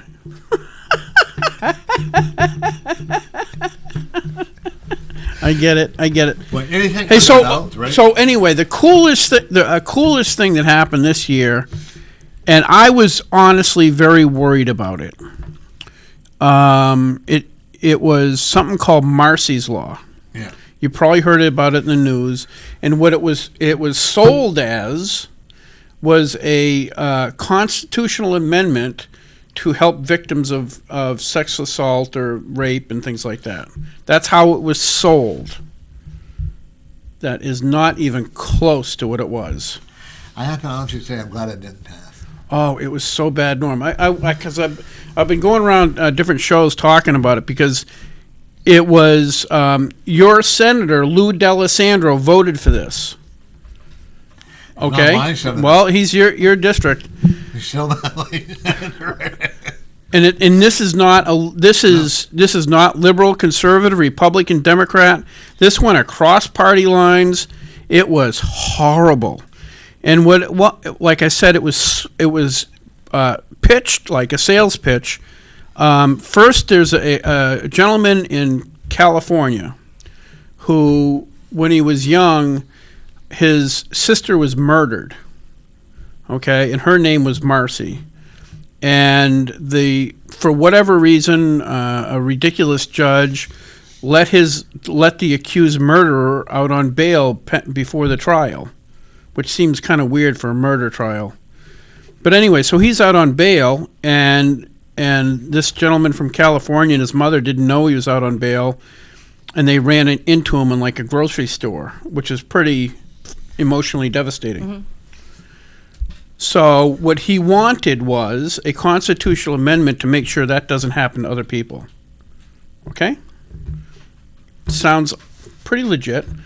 But what he's pushing for, and he's a billionaire now, and he's got more money than brains, and he's pushing these constitutional amendments around the country.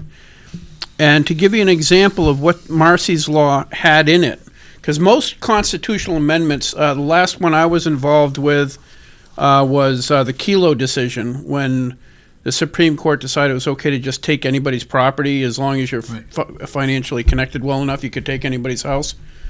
That was the Kelo decision. I was involved in trying to take Souter's house in Ware as kind of a payback, demonstration. No, not payback, because it was more of a demonstration or a protest.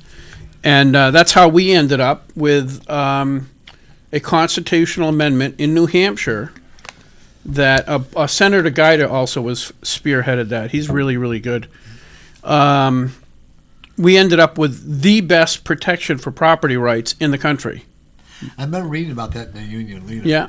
And that was partially what we were doing in Ware, is kept it in the press, and Bob Guida was, Senator Guida was working on that up in the House, and You mean by eminent domain, right? eminent domain. Yeah, Okay. you know, like right now it's always been understood that you could take people's property to build a school or infrastructure, like a dam or a road, but in Connecticut they were taking it so Pfizer Corporation could build condos on other people's houses, wipe their houses out and build condos.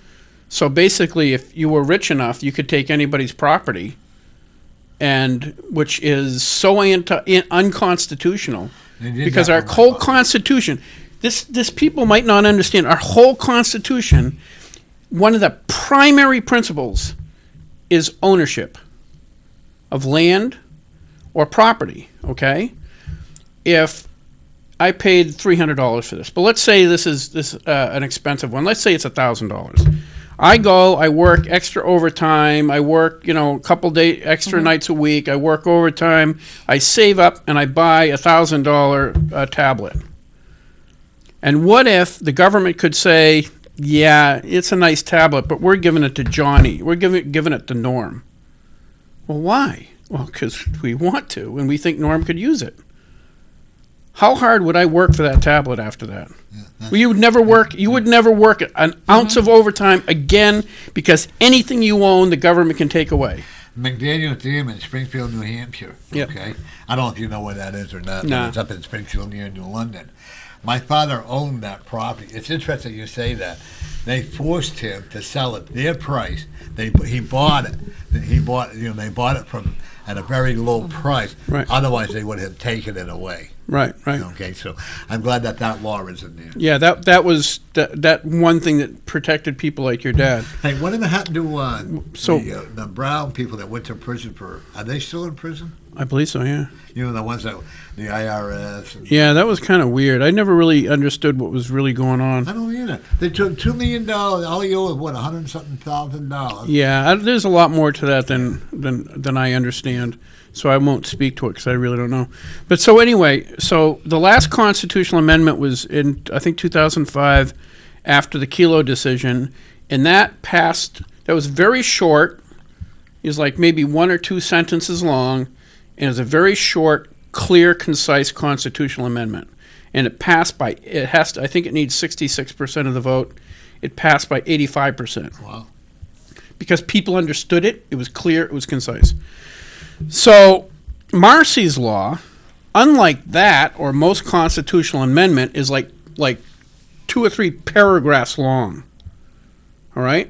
So how does it start off? It starts off by defining what a victim is.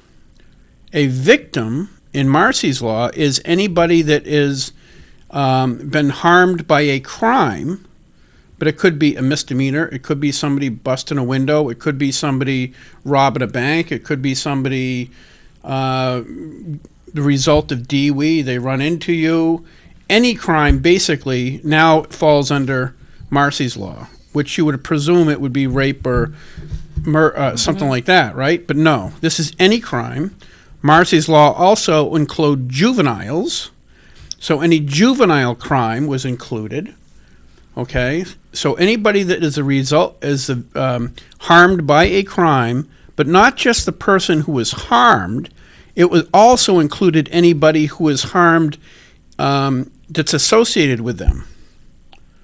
So I steal your tablet, right?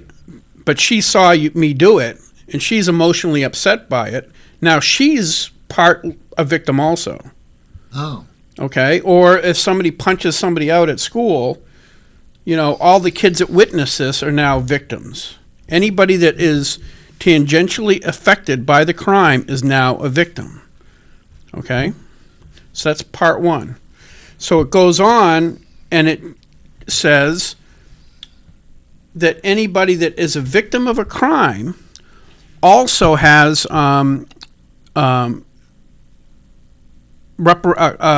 timely reparations.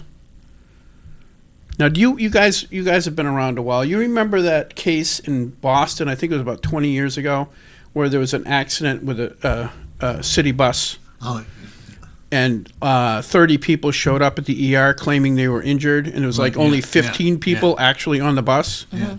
All right, that's under Marcy's law. All of those people would get reparations, okay? Or anybody that was harmed by it. Like you get broken leg, and now your wife has, or your husband or whatever is got to take care of you. They're a victim now too. So Paul Birch, one of my Democrat friends on the Judiciary Committee, who I really like, asked the governor of the state of New Hampshire. He says, you're expanding the definition of victim, and now you're saying later on in this bill, this constitutional amendment, that the state, because if somebody steals your laptop, if it's some homeless guy, he doesn't have any money. So if you're due timely reparations, that means the only one with deep enough pockets to pay is the state, right? So Paul Birch, a Democrat, asked a Republican governor who came in with great fanfare with all these victims with him and sat down and was willing to answer questions. He only answered one because it was so pointed. It was directed at him. Paul says, okay, so how, if you're going to expand victims, the state's got to pay for it, and we've expanded the number of crimes. How are we going to afford this? Governor Sununu, if you ask your kids a direct question and they get all upset and say that, Johnny, they just broke up with their girlfriend or boyfriend and they're really upset, and how dare you ask them that question? What are they doing? They're lying to you. Right. Yeah. Okay, right? Don't make the table. Sorry. So they're lying to you when they come up with this grandiose story. So that's what Sununu did. He comes up with this grandiose thing about this is about victims. We can't think about victims. And then he said, when he referenced to the money, he said that's the old way of doing things. Wow. A Republican governor, when asked directly, how are we going to pay for all these new victims that you're creating? How are we going to pay for it? He says, that's the old way of doing things. Wow. So what does that tell you? Is he a Republican? Is he a Democrat in a Republican shield? I think he is a politician in a politician shield, and he's using the victims of domestic violence and crimes as a tool to better himself. That's what I think. I think he lied to us. Right. Absolutely. So, where's the money coming from? Well, first, it didn't pass. Okay, So but if it came from, it would come from the state. Yeah, it would come from Yeah, it would come from the taxpayers. Yeah. I will give him credit, and I will give them credit for the shakeup that he is doing with the all that money. In fact, in Manchester too. Look at all the money that the state is paying out to these, like the law company, for that liquor thing there. What was it? I don't know. They're paying over $2 million to the people who used to have the contract. Right. And but this, I've been reading it all through, and I got to give it for the DCYF and with all the charges. And wasn't that all before the Republican governor got in there? I don't know.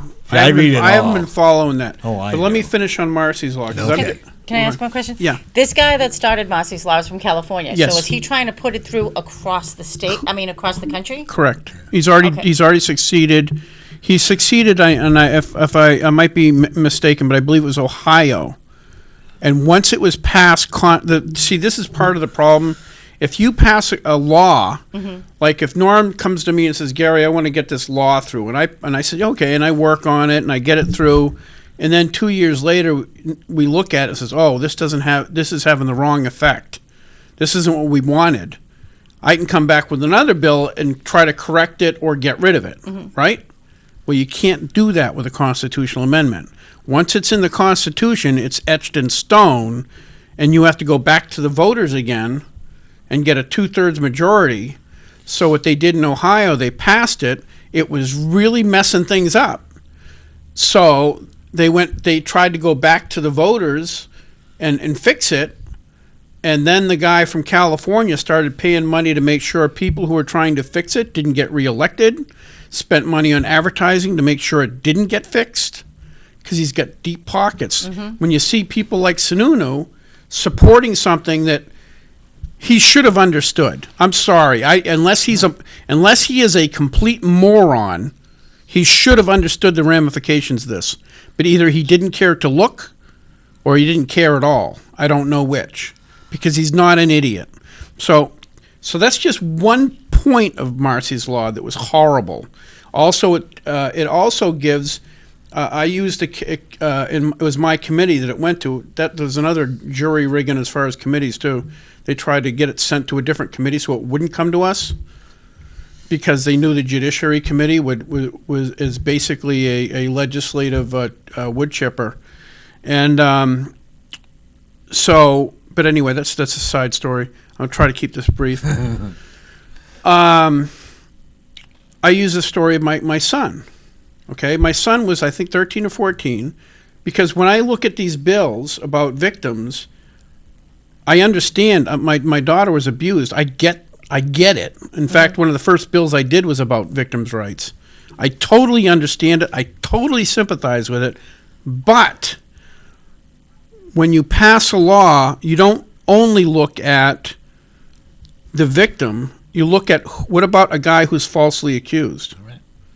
Right? What if it's your son? Okay, so here's the story of my son. He's 14. He accidentally ate a cookie on the bus. And he got a little bit of peanut in it. And he's allergic to peanuts. So he opens the door. It's cold out. He opens the door and tries to get some fresh air because he's upset. Because he can die from it. Yep. Right? So this little girl in back of him is grabbing him and telling him to shut the, swearing at him and all this other stuff. And he turns around and just pushes her back in her seat and keeps the window open because he's really upset, okay? That's the story. That's not what ended up happening, because about 6 o'clock that evening, the Ware Police Department called up and said, a young girl just came in and said your son assaulted her. She showed up at the police station with a black eye. Right? Wow. So here's some questions. Under Marcy's Law, when is she a victim? I finally figured it out. I think I was the only one who figured it out, or first to figure it out anyway. If you looked at it says that the victim has the right to be at any and all hearings that the accused gets to go to. Mm-hmm. So as soon as that person is charged, if the cop didn't like my kid, right, or for some reason didn't like us, yeah, and just decided to charge him and say, well, we'll figure it out later. As soon as he was charged, that little girl would be a victim, and under Marcy's Law, she has the right to privacy. Okay? So here's the question. There was a videotape on the school bus that showed my son never did anything. He did not hit her at all. Mm-hmm. Well, under Marcy's Law, she has a right to privacy. I think she could have actually kept that evidence out of the courtroom. So the one piece of evidence that cleared my son of any wrongdoing would have been, under Marcy's Law, might not even been allowed in the court. But how would she be able to keep that out if that's the assault that she's talking about? You have proof that either the assault happened or didn't. Then you got the privacy of the victim. Because it's the privacy of the victim, and it's now constitutional. So if you understand, the Constitution has supremacy of all law. Mm-hmm. There is no law above the Constitution. Okay, so if you might have a other law that says he has the right to any exculpatory evidence, well, which one's more important? It's the constitutional. I mean, it would probably be debated at the Supreme Court level, right, but in theory, that evidence could have been kept out of court. Mm-hmm. Okay. I have a lot of problems with all these sexual assault charges. Like if somebody caught urinating by the police, and that was considered a sexual assault. Yeah, that's insane. Isn't that insane? Or if a girl, like I have a friend of mine who, when kids are kindergarten, whatever, his son spent 4 hours in a police station. Nobody notified him that if someone's in the police station. How's that possible? Well, they did it, and because he kissed a little girl right here, now they want him to be. They want to make sure he's registered as a sex offender. How old? He is like, 5 years old, 6 years old. That's insane. That is absolutely insane.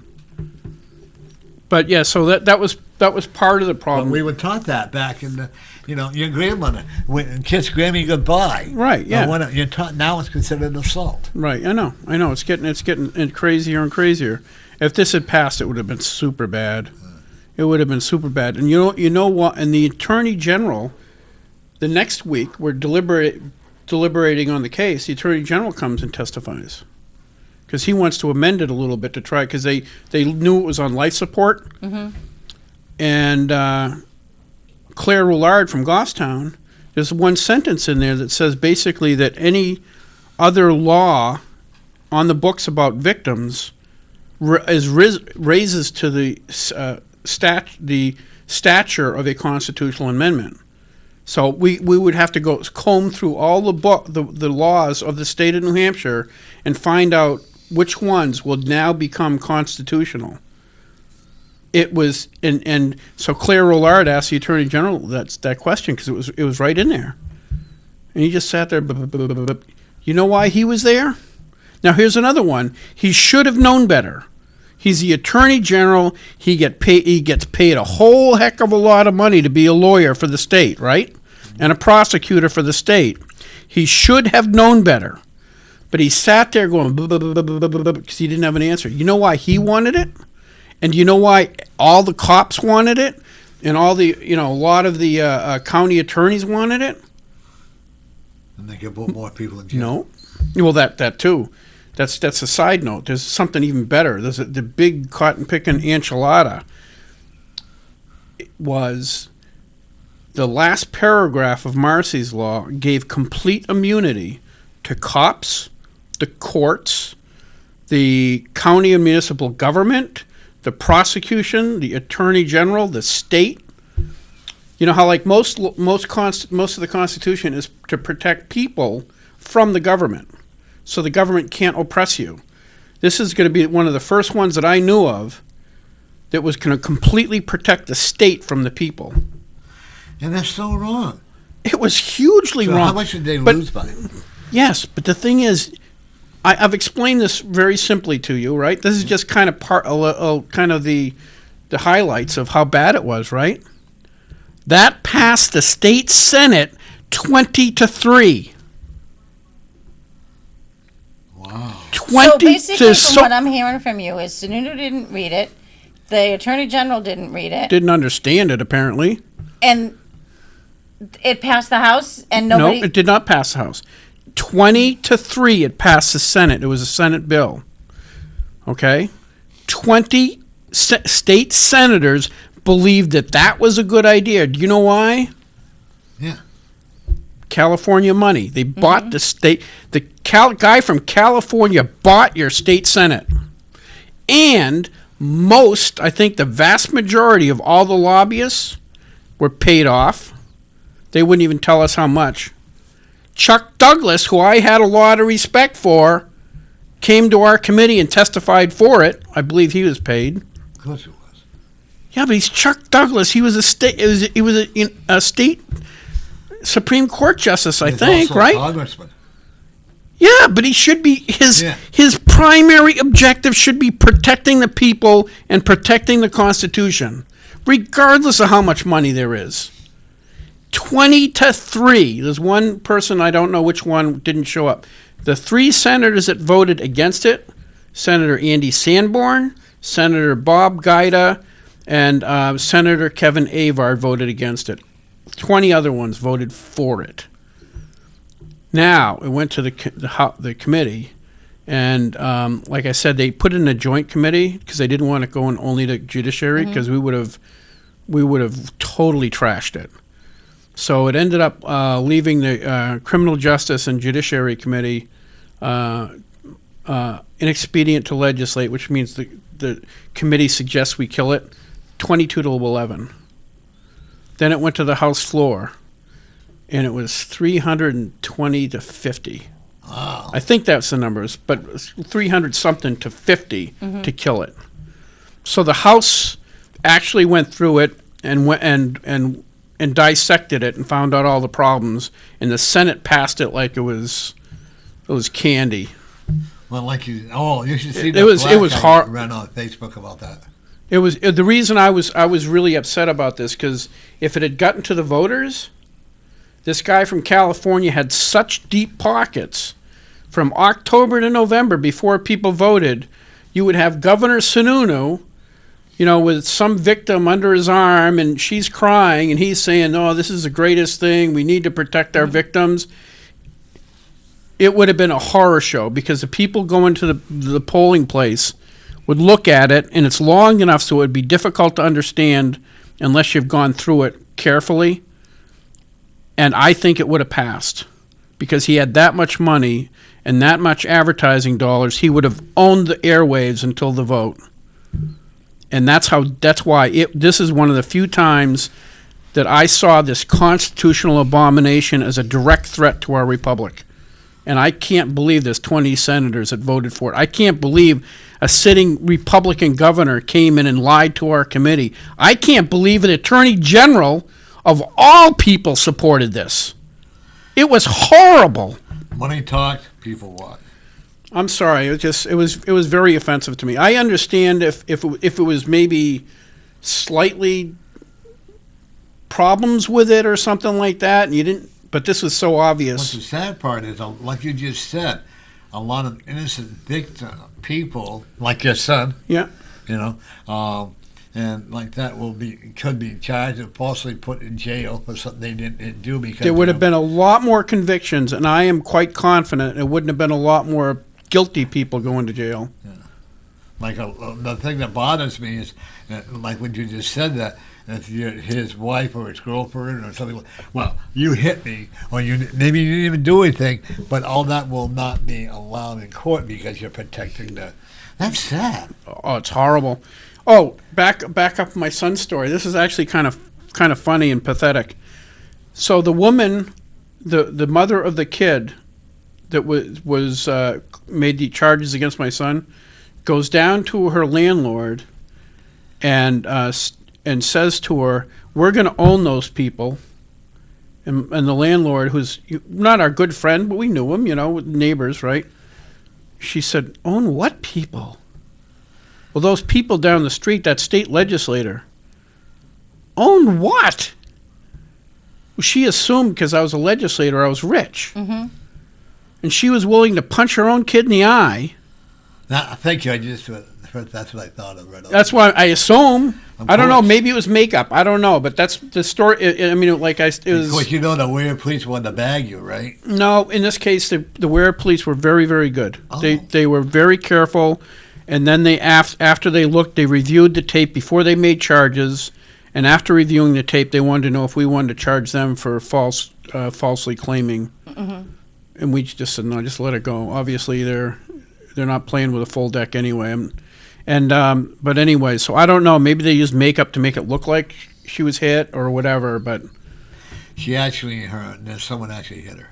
Yeah, to make it look good. I'm actually visualizing it. Yeah. By the way, I was in your New Boston Ware borderline. Yeah. You were? Yeah. About They let you in? a half ago. Usually we have the The gate? the gate. Well, I did the magic thing and told them to open up. Oh, yeah, from the, I did it, I did Just that. wave your hand. Right. I There's said, nothing open to up see now. here. But I went into the most fascinating house. Yeah. It was built in the 1840s. Yeah. And you could feel the energy in there from the oldness of it. They brought it back to the old original. Oh, were those cool? Did they have like the old cool hardwood floors and stuff? Yeah. Yeah, the wide planks. Yeah, and the yeah. whole thing. And the outside, they did have, how they advertise the imitation brick and all that on TV? They had the outside was done like a fieldstone looking. Right. Which added more to it. But I got to tell you, it was just, your building, your town has a lot of old people, old history. It has a lot of makeup in it. One of the things I don't understand about was the educational thing there about the vouchers and stuff like that. Yeah, House Bill. That was House Bill 193. Yeah, it didn't pass, right? It was scuttled. There was a little tomfoolery going on up there, so we didn't really vote directly on it. Because do I think the state should have to pay for somebody going to a private school? Absolutely not. I do. I think right now the state has such a monopoly on the education system that's not healthy. No. I think the more competition and more people, and to be honest with you, I was going to vote for it. I don't believe there would be that many people that would take advantage of it, because what it did was basically say that for every child, there's X number of thousands of dollars that the state gives the town for that child's education. So it's going to take that money and follow the kid. So if they wanted to send that kid to a different school or something, well, they when you could. live in a small town like in Springfield where I lived, okay, we had to go to New London, Right, and yeah. we went to different choices. But as far as going to, like, we'll say St. Paul's or something like that, I'm sorry, I think that's really extravagant. Yeah, no, they wouldn't be able. That wouldn't allow you to do that. No. Oh, okay. And I don't even think, if I remember correctly, it didn't. It also, I think there was like an income bracket. It's first day with a new mouth. An income level that you had to be below to actually take advantage of it. Have you seen the scandal at St. Paul's? It seems like there seems like there's continuing scandals at St. It Paul's. is. And like down in Exeter, what I find interesting is that our famous senator, Marjorie Hess, right? She's a senator. Little Maggie Hess. No, Yeah. her husband Hassan, rather. was her husband was the headmaster when all this scandal that was happening at Exeter Academy, and they didn't know anything about it. Well, they did know it before the election, and Right. But her they kept it husband covered. was profoundly ignorant or just denied knowing it. And I believe, and this is going back on my memory, which isn't the greatest. I believe that one of the people involved in the scandal ended up working on Maggie Hassan's campaign, which is so reprehensible. If that was a Republican, They would have got killed. they would have just tore them apart. But because it fits the agenda they want to get through it, they don't care. They just look the other You know, way. and the funny part, I was a very devout Democrat. I really was. Then I became an independent. The more I see what's going on, the more I can proudly say, folks, I'm a proud American who supports Trump all the way. I'm a proud Republican who supports gun rights. You support NRA? Okay. I support gun rights, but sometimes I think the NRA stuff's a little, you know. I see where what's his name? Just became elected. He did get elected, right? Noel Powell, was it? Oh! You mean the NRA president? Yeah. Colin? No. It was. Who is it, Paul? God. Who did they just elect? What's the guy's name that's head of NRA now? The guy from the Iran Contra. Oliver North, yeah. Yeah, Oliver North, yeah. Well, I don't know. Oliver North is now the president of the NRA? Yeah. Okay. Well, I don't know what we'd do without Paul. He's fantastic. We have a great, he does a lot of things here. Paul, you got something real quick? That wasn't Paul that told us. Wait, you mean a video? Yeah. No, go ahead. You got like 7 or 8 more minutes. Oh, okay. Keep rolling, my Okay. friend. But, Rolling, it is rolling, it's different. rolling. Now we can do politics. Lori didn't like it, but now we can do politics. I'd write my glitch when I do that. We got John Burt coming on, June 6th, and if you want to come on too. Hey, so Second Amendment. Yeah. I want to talk about what that's all about, because that's super important. The Second Amendment, like I said, that the Marcy's Law would have been the first time that I've been around where they're actually promoting a constitutional amendment that protected the government. Right? The Second Amendment is not entirely. Part of it is self-protection, so that if you're walking down the street, you can protect yourself. As far as I'm concerned, the only thing a woman should feel if she's assaulted is recoil. That's it. All right? That's part of it, but that's only part of it. The other and almost more important part of that equation is to maintain the balance of power in the hands of the people. Okay?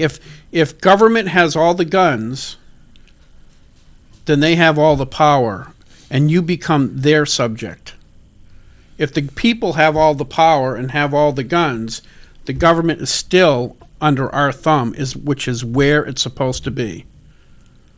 You know what I mean? No, isn't that what we fought for? Exactly. That's what it's all about. You know, I see on Facebook all the time that I have to shut it all off.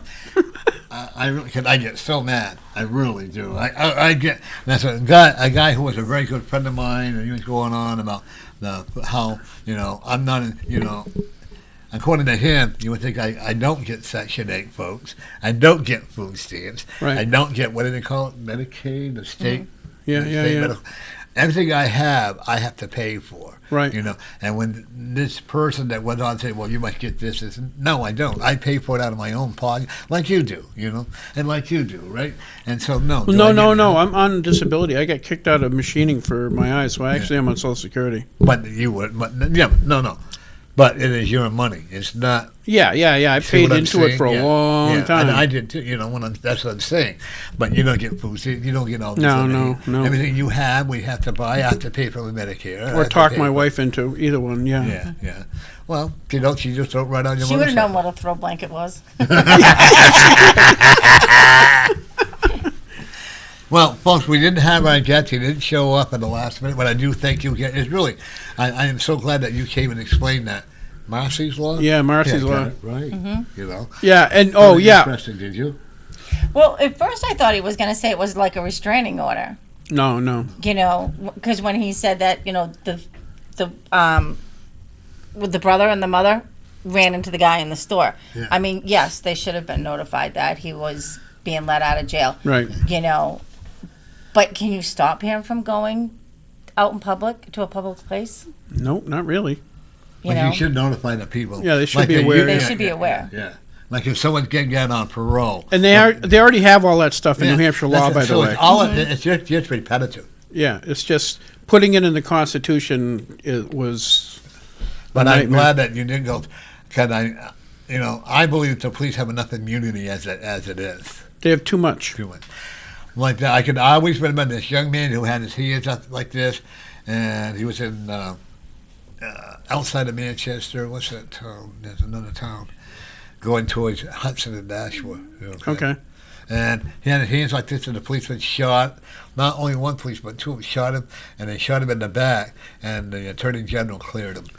They also made the comment that he would never fight against a police officer in the state of New Hampshire. Well, what about that? I believe it was out in Seabrook. There was somebody complained about police. I might have the story. Like I said, my memory's not great. Yeah. Police brutality. Yeah. The AG investigated. They found nothing wrong. When they slammed the kid against the wall. But then the videotape came out of slamming that poor guy. I mean, the guy's probably drunk and belligerent. Whatever. You're a cop. That's what you get paid to deal with. And they just slammed him against the wall. And they refused to allow him to sue the police, and they let the charges drop against that police officer. So, and that was the same Attorney General who cleared them first too. Yeah. So I've seen too much. I do not trust the state police. Yeah, I trust the criminal more than I do the. I wouldn't say that, but I don't trust the Attorney General. But and how about when that woman who was shot by that state cop here in Manchester on Mammoth Road? I don't remember that one. Killed that, and the state of New Hampshire they settled a lawsuit with something like $2 million. Right. Because the state trooper who shot her through the windshield and through the tire. Yeah, I don't know. I mean, you give cops a lot of authority, but with that, a lot of responsibility. I'm not saying all police officers. No, a lot of them are. I can't imagine doing that job myself. Well, Gary, I want to thank you for coming on the show. Thank you, Norm, for inviting me. That's right, and thank you for being on again. Thank you. Okay, Paula Clark is coming on next week, but I'll let you know the followers, okay? She's eventually going to be my permanent co-host. Oh, you're going to be the permanent co-host? Yeah, she's going to be wearing tight tops. I'm not saying nothing. My wife will see I got this her blushing. and then beat me again. But anyways, folks, she's wearing one, you have to wear one too, Norm. That's the rule. If I wear one, you have to wear one also. Oh, okay, but I wouldn't have it in the show. And I want to thank Paul for being a great cameraman, and I want to thank you people for listening in. And I don't know if we have any change, but next week we'll have another question. I'm sorry that nobody called in on a trivia. Stay tuned for guns, Rock, paper, hand grenades. There you go. Whatever it is. Rock, paper, and hand grenades. Rock I and paper. love that name. Yeah, do you? I do. Yeah, I do do. you still have your little hand grenade? No, I don't carry it that much because I was afraid of getting shot on the way here. Oh, okay. And stay tuned for with Gary Hopper. He's on next. And everybody, remember, every day you are the winner.